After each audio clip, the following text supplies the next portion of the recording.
Let our powers combine. Earth, fire, Hide! With your powers combined, I am Captain Planet! Well, Planeteers, what seems to be the problem? They're cutting down the trees. Then I guess we'll have to plant some more. let's spruce this place up a bit, huh?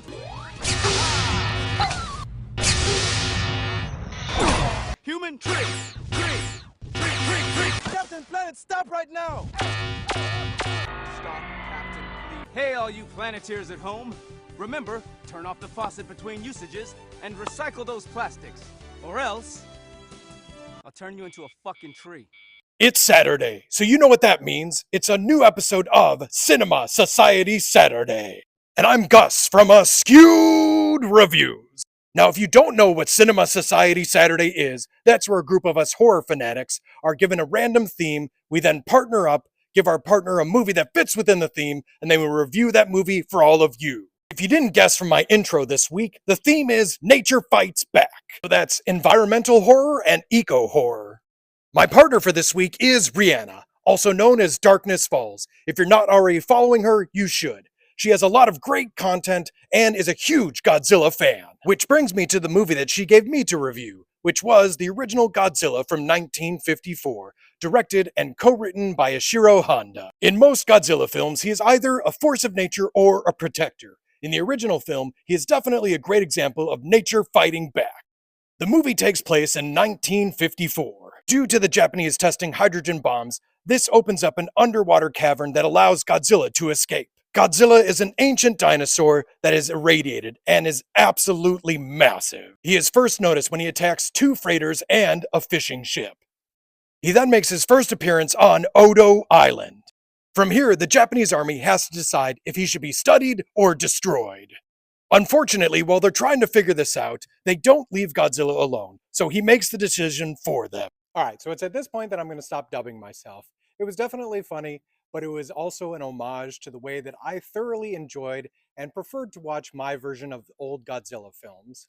So over the years, I've definitely rewatched a lot of old Godzilla movies, but it has been forever since I rewatched the original.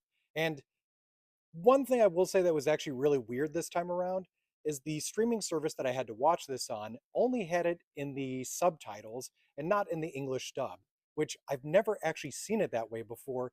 And unfortunately, I feel like that took away a lot of my real big enjoyment that I had for the movie.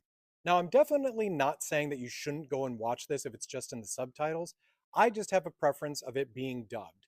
Now, especially if you're a big fan of Godzilla films or kaiju monster movies or just classic cinema, this is definitely worth checking out because you really get a great glimpse at what Hollywood magic was like back in the 50s, of these little models, the costumes, the special effects that were used. It's all absolutely fascinating.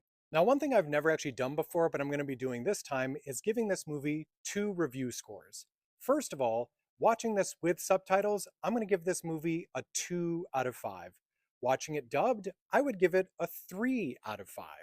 Now, if you do want to watch this with the dubbing, I don't know how to watch it currently unless you own it, but if you're willing to watch it with the subtitles, it is currently streaming for free on HBO Max. Now, once more, I'm going to mention my partner Rianna, who you should definitely go and follow if you're not doing so, and let's see if we can try to get her up to 2,000 followers. One more additional reason to go and check out her content is to keep an eye out for the movie that I gave her to review, and that was the 1982 film Swamp Thing. I hope you enjoyed my review on the original Godzilla. And if you'd like to see what everyone else did for their Nature Fights Back reviews, just look up the hashtag Cinema Society Saturday. Oh no, Godzilla!